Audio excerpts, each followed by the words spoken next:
like to introduce Geoff Huston, one of the nano community's favorites. Geoff comes to us from Canberra, Australia. He's the chief scientist at APNIC. He's here to speak to us about BGP in 2023. Geoff, you've talked probably, but you can't even think how many times you've talked here because it's been more than 20 digits. So his very first talk was called Won't Get Dot Fooled Again at Nanog 35, way back in Los Angeles in 2005. Welcome back to the stage, Geoff, and thank you so much. It's a pleasure to have you back. Thanks a lot. Morning all, my name's Geoff Huston. Time for your annual feedback report, because what I'm going to talk about for the next half hour or so is what you've done in the last 12 months and whether it worked or not. It didn't, thank you very much. So this is sort of a summary of what happened in BGP. Why is this important? Because there are very few ways you can actually look at all of the network at once. You know, oddly enough, over the last 40 years, you've all been very, very busy, and there's a lot of network. It's huge. And anyone who's tried to look at it, to measure it, to management, you know, it is an impossible task. But there's oddly enough one environment that kind of brings it all back to you, that actually says this is all of the network and it's right here in front of you. And that's routing, because that's the job of routing. BGP actually brings you the entire internet in your default free zone right up smack bang in front of you. And if you look at that over time, you can actually see the history of the internet. This is the last 30 years. Down there in the bottom left, quietly buried in 1994 is, oh my God, the routing table's enormous, we're all going to die. And then we invented classless internet routing. Aren't we clever? We've saved the internet. It grows. 2001, the great internet bubble. Can't even see it. A minor blip in the size of the routing table. But then came this next sort of period of massive consolidation. The internet isn't a sort of a thing for geeks and a thing for librarians and a thing for universities. It's starting to enter the mass market. And you notice that upward slope, and that's that first glimmerings of true exponential growth. And what I really like is right in the middle of that, we started to run out of V4 addresses. And you guys go, not a problem. I'll just keep on building. But there's nothing underneath you. Oh, it's all right, we'll just fake it out. Remember NATs? And so since then, the network has just been growing and growing and growing. The prefixes are getting smaller and smaller. Addresses don't mean what they used to do, but look at that growth pattern. And then finally, last year, that's a different slope. That's a very, very different slope. And I'll mumble quietly, but I think it's true, the S word, saturation. Have we got to that point? Now, there's a blip. Yes, sorry, that was Turkey. Yes, sorry. But oddly enough, they're pulling out more specifics. Why do you guys do more specifics? A, because it's a Wednesday afternoon and you've got nothing better to do and Charlotte's boring? Yeah, it could be. But on the other hand, it really could be that you're not using it for traffic engineering anymore, because the CDNs have solved that problem for you and most content isn't routed anymore. And so Turkey pulled this because they didn't need to. We're using routing in different ways these days. So anyway, who is actually shrinking? Left-hand column. Who is growing? Turkey pulled down some networks. SprintLink pulled some out. CenturyLink. They're curious.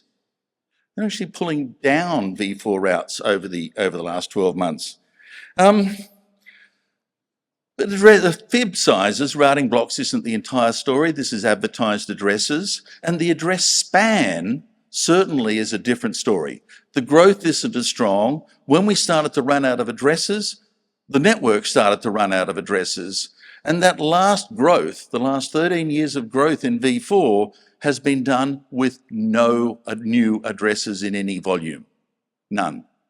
And when you actually look at the last year, you get to see an, oh my God, this is the wrong graph. You must be standing on your head, Geoff, because it's not up and to the right, it's down and to the right.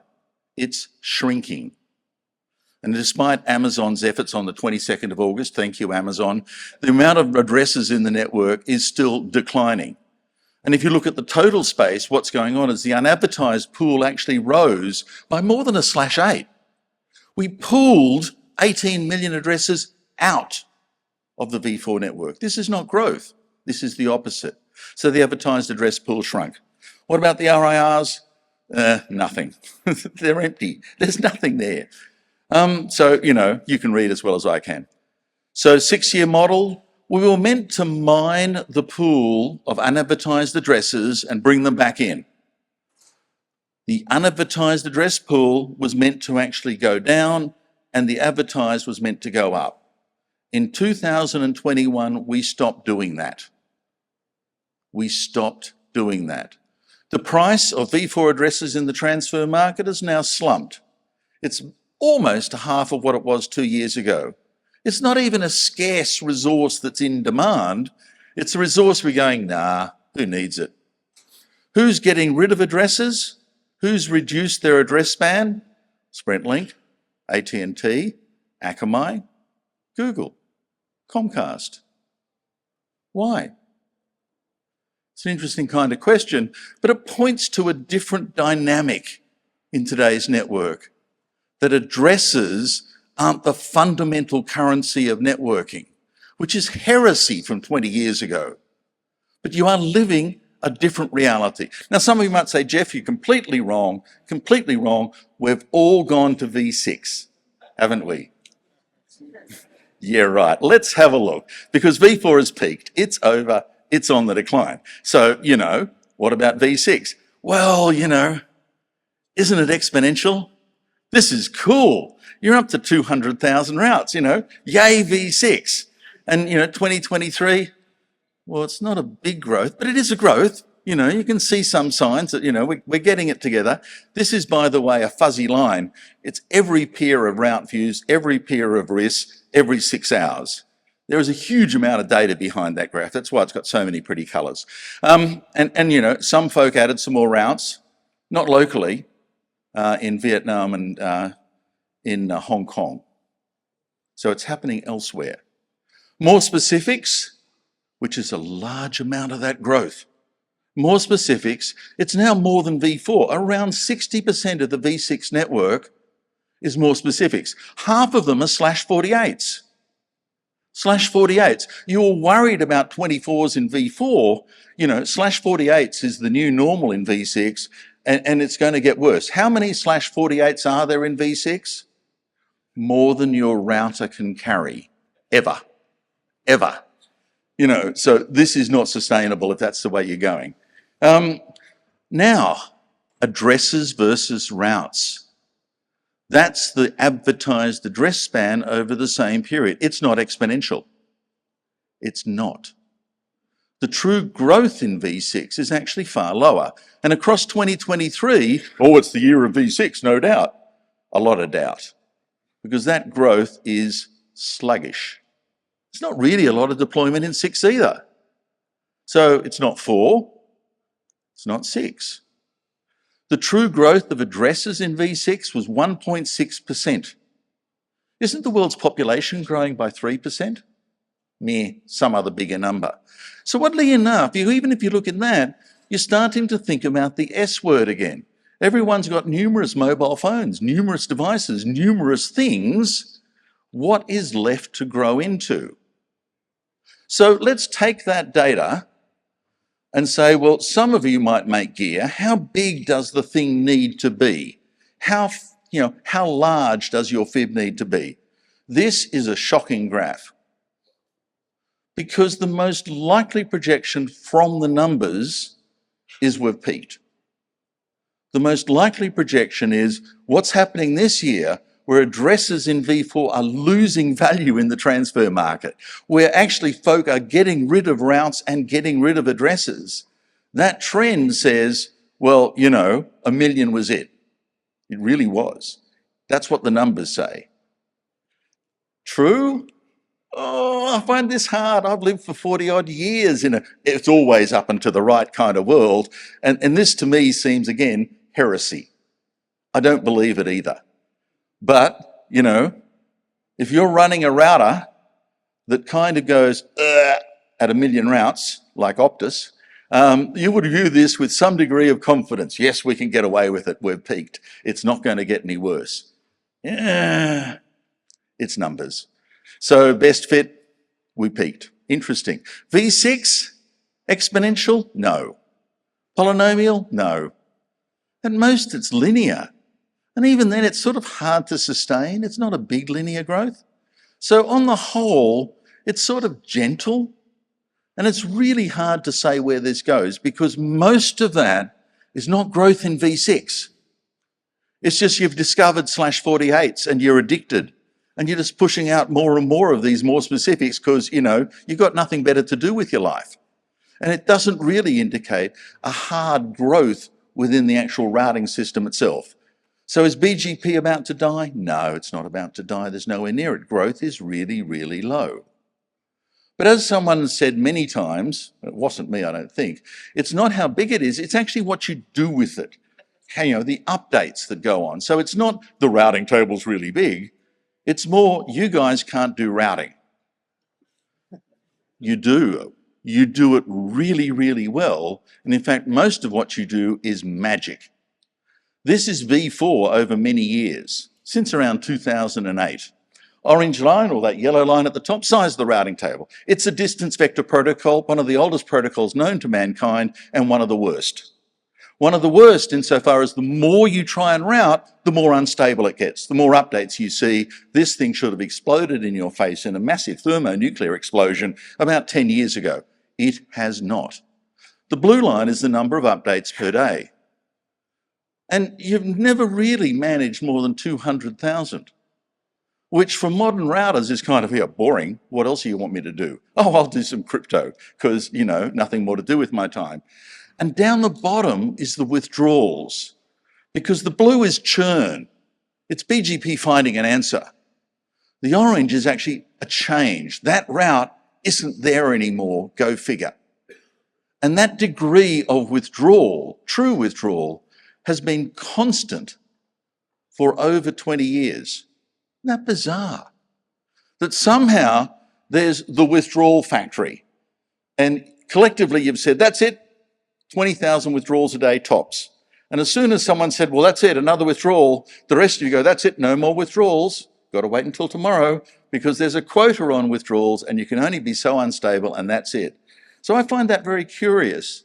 And I don't think anyone understands why that actual underlying growth and underlying churn in BGP is scale-free. Scale-free. And that's why BGP is 40 years old and there's no point fixing it. You know, it just works. And so this is cool. That's what this says. Unstable prefixes per day. Who's in the naughty room? Constant. The people who are naughty stay naughty and don't get better. And everyone else goes, oh, I won't be naughty then. And this is, again, really weird. Shouldn't be happening like that. Steady. So performance. Convergence takes 50 seconds, slightly under, and has done forever. There is no point changing BGP. No point at all. That's as good as it gets with MRI timers. So oddly enough, the performance of a network with 1 million entries is about the same as it was with under 100,000 entries. For a distance vector protocol, that's walking on ice. That's just a miracle. That should never have happened. No one ever thought it would. Wow, you're living it. So that's what that says. So V4 network, yawn. V6, this is a logarithmic scale. This is frightening. Everything is growing with the size of the network. But it's just V4 with bigger addresses. You're not looking. All your tools, all your pings, all your traceroute, all your network management, all your Yang, all your anything else is V4. And V6 are going, catatonic, and everyone's going, nah, not looking, can't see it. Because you're actually seeing linear in a log scale is exponential. A huge amount of instability in V6 and has been for years. The number of unstable prefixes, all the folk who are naughty in V6, and there are more of them every year. More of them. You're not looking because it doesn't matter because it's a V4 network really.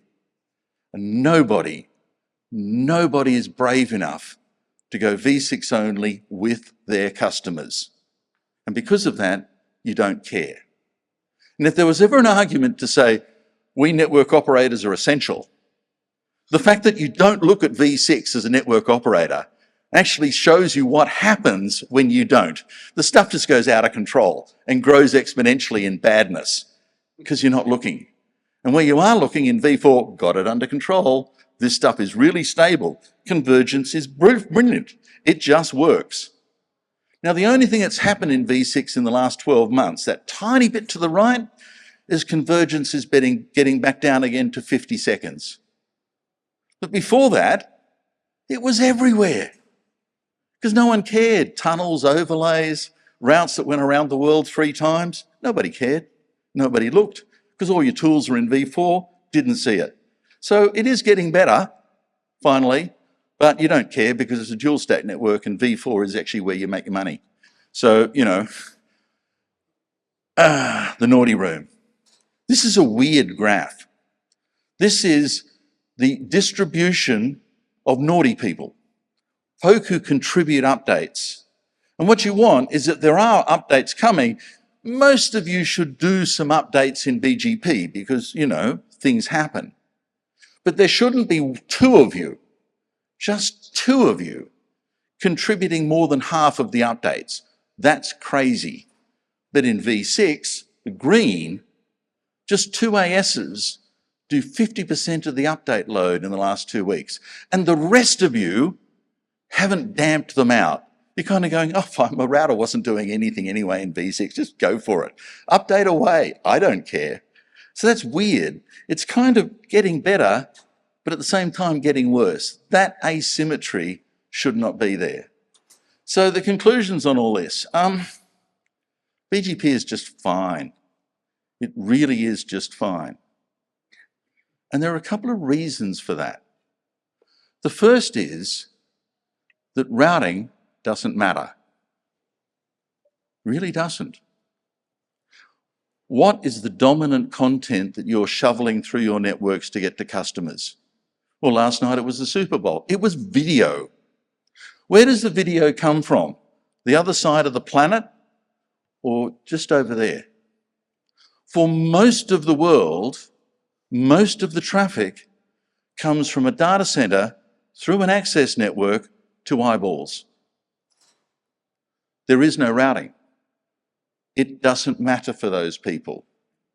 So we actually don't care about the routing system because economically, that's not what's driving the internet today. CDNs have taken over, and because there is ample processing, ample storage, and ample comms, the CDN folk are now building their own infrastructure. If you go to a cable conference, it's all Google, Meta, Amazon, etc., building that cable infrastructure as private infrastructure. There is no the network, and there is no the routing system that matters anymore. You're doing this for historical amusement. You're running a mainframe because, well, no one else is using it, so it's all mine. Customers aren't on that mainframe anymore. They have gone to the data centers and doing haulage down last mile access networks. And that's a huge difference in the way the world is now working, because the next thing is that when you're in a last mile access network, and that's all it is, you don't need global addressing. So why does no one care about V4 addresses and even V6 addresses, really? Because it's not an address-based network anymore. It's a name-based network. Domain names are where we content steer. How do I find the closest data center to you? I actually get the DNS to do it for you. Look at the way Akamai work. Oh, who are you? What name are you looking for? I will compute, and I will give you an answer that's the closest data center of that named service to you. And that's the new network architecture. So when you look at the routing system, you're kind of looking at, how do you keep the horses happy? How do you feed them hay? So for those folks still feeding the horses hay, here's the thing you probably have been doing most of your life anyway, but let me just remind you. Routers are finite, and quite frankly, 1 million is a new benchmark in terms of what's the default. Understand that default, Optus, and don't exceed it. because if you do, bad things happen, Optus, and takes you hours, if not days, to find it again. Folk were going out in cars to drive across large amounts of nothing to find the router to turn it off because they'd lost their network. Oops. So max prefix exceeded. When you do break that limit, don't bring down the session. That's disastrous, Optus. Have a look at your settings. Don't forget, V6 networks, even though no one cares, are about 4 times the size in your tables than V4 entries. Yes, 128 bits, 32 bits, yada, yada, yada. So oddly enough, if you're storing all 128 bits in your VIB, then quite frankly, those two protocols will be about equal sized in around 2026 because V6 will be about a quarter of what we have in V4 at that point. So you need to worry about V6 at least from that point. Don't take the full routing table unless you have to, really, truly. Just remember to keep a hold of the networks or the routes that get to your local data center. Those ones matter. The rest, yeah, default will work just as much as anything else because there's no traffic. It really isn't. It doesn't matter. And the other thing too, do you really need your line cards to have that level of density? Not really. We're going to find that line cards, which contain the most expensive memory that we've ever been able to build, really are stressing out your budget. And if you're using hot caching instead, you only need about 300 routes to get to all the data centers. Nobody else matters. And so in some ways, hot caching is kind of the thing you might want to consider these days, and a little bit of fib compression as well. So know about that and you're probably there. And the other thing I think you should really, really, really do is keep an eye on the DNS, because the new routing protocol is buried inside the DNS, deeply inside the service binding records. That is what will matter over the next decade or so. Addresses, it's just for old fogies like me.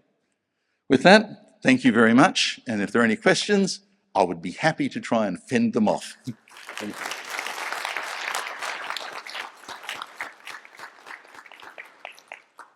Good morning. My name is Eric Miller. I'm with GigStream out of Orlando, Florida. Recently, I think we contributed to a little bit of the address drawback, albeit a small, minor amount. We purchased a competitor that had about a /15 of aggregate that we have removed from the table as we're trying to push everybody into CGNAT and V6.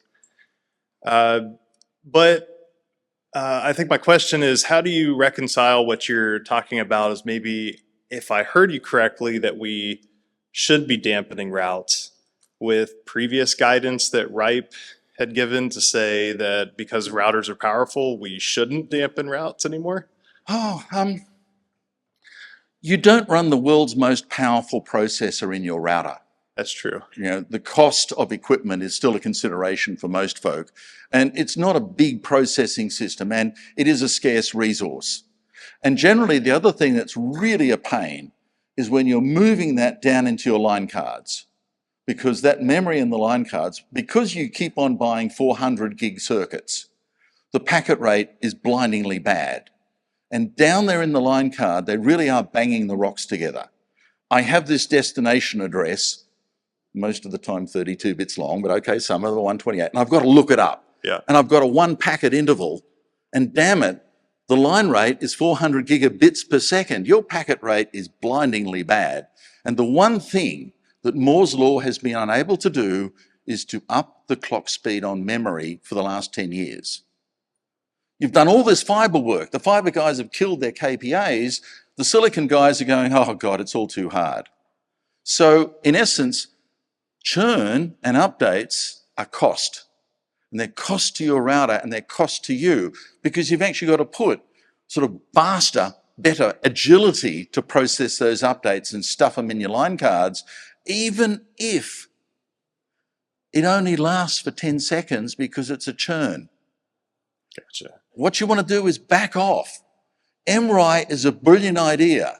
And I don't know who's still making routers that don't do MRI. Juniper? It's a really bad idea, because what you want to do is say an intermediate update doesn't matter. And those folk who want 50 millisecond convergence in their routing system, take them out the back and get rid of them. They're not helping. They're making life intolerable. As long as you're prepared to do that and dampen like crazy, your router can be quite cheap. Instead of spending millions of bucks, you can probably get something for under 2,000 and it will do the same job. And oddly enough, that's what we want. Why? There is no money in networking. It's all gone. The money is in applications. We all know that. The money is actually moving stuff up to layer 7. And so your job down in layers 1, 2, 3, and 4 is to do it for 10 cents. Damping is your friend. Thank you. God, that was a long answer. Sorry. I'll be quicker next time. Yeah, I hope so. Hi, Mike Burns of IP Trading. I have a theoretical question for you. Based upon what you see as saturation of IPv4 and a diminishing growth rate for IPv6, along with the reduction of prices for IPv4, which include all that information, why do we keep working on IPv6? And was IPv6 a waste of time? IPv6 was a 1980s protocol built at the time when addressing was everything. And so when we were running out of addresses to number everything, and we knew in 1990 we needed to, we created V6 in the mirror of V4 because addressing was everything. What we've found now is that state in the network isn't entirely evil. Clients don't need addresses, servers do. Clients need NATs. And we've built this network based on server-based addressing. Oh, there's lots of services out there. Every service needs its unique IP address. Well, no, we built data centers. So who actually needs addresses? Data centers. You kind of go, well, every data center? No. Any Anycast data center, every data center provider. So oddly enough, if you look at centrality and the amalgamation of providers of content, you know, there's an argument that you could probably get away with a /24 for the entire internet. And I'm a bit abstract up there, but you went abstract on me. I did. Yeah, I think we could get away with it. I think we really, really could, you know. It's that kind of model. We've gone away from that everyone needs an address. Right. To addresses are just, oh, it's a service point out there somewhere that's Anycast. Ephemeral And, you know, tokens. all of Cloudflare, one address, all of Google, one address. It's all Anycast, just go there. So, you know, it's an interesting thought experiment. Were we to start today, it wouldn't have 128 bits. It maybe even wouldn't have 32. Good question. Thank you.